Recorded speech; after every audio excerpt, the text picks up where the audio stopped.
I'm going to be solving question 48 from the night textbook. This equation states, oil explorers set off explosives to make loud sounds, then listen for the echoes from underground oil deposits. Geologists suspect that there is oil under 500 meters deep Lake Physics. It is known that Lake Physics is carved out of a granite basin. Explorers detect a weak echo 0.94 seconds after exploding dynamite at the lake surface.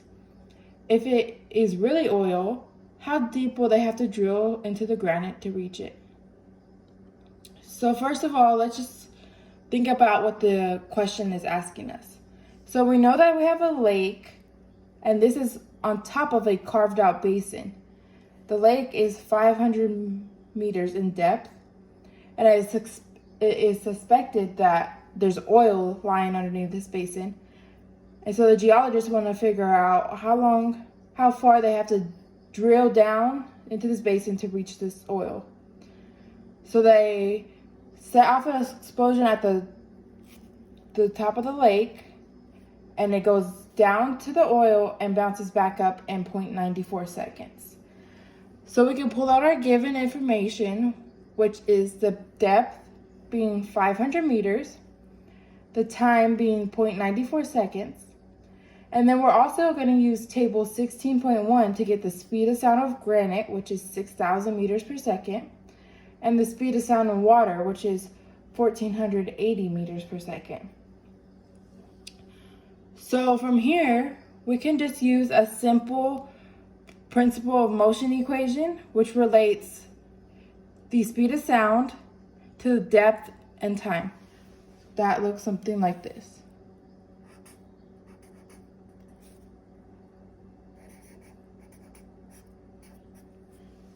So we have the speed of sound in water is equal to the depth in water over the time.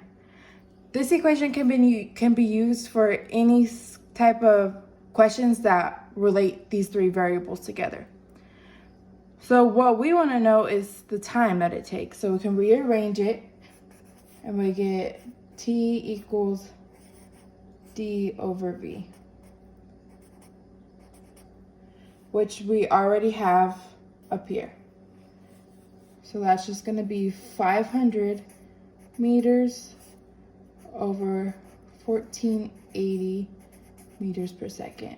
And that gives us 0.338 seconds.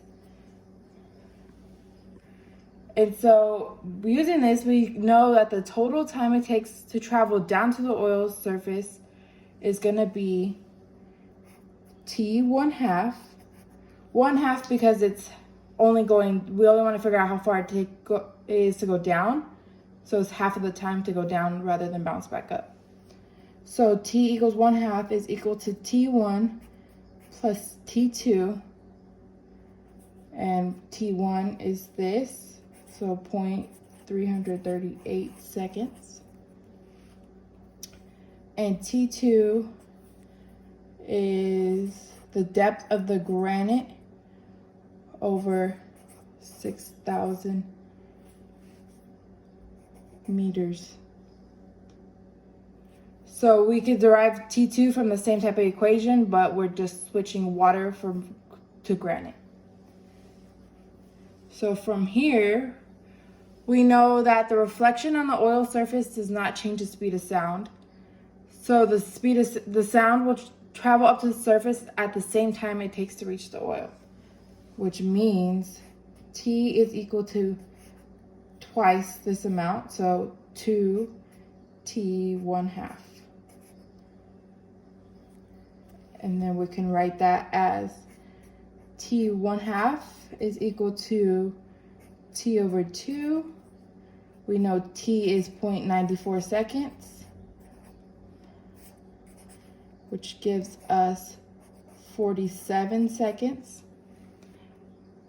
And then now we can plug the values of T 1/2 into the original equation to get, so we have 47 seconds on the left is equal to 338 seconds plus the depth of the granite over 6,000. And after we rearrange and solve, we get the depth of the granite is 793 meters. So this means that the geologist will have to drill into this basin 793 meters to reach the oil.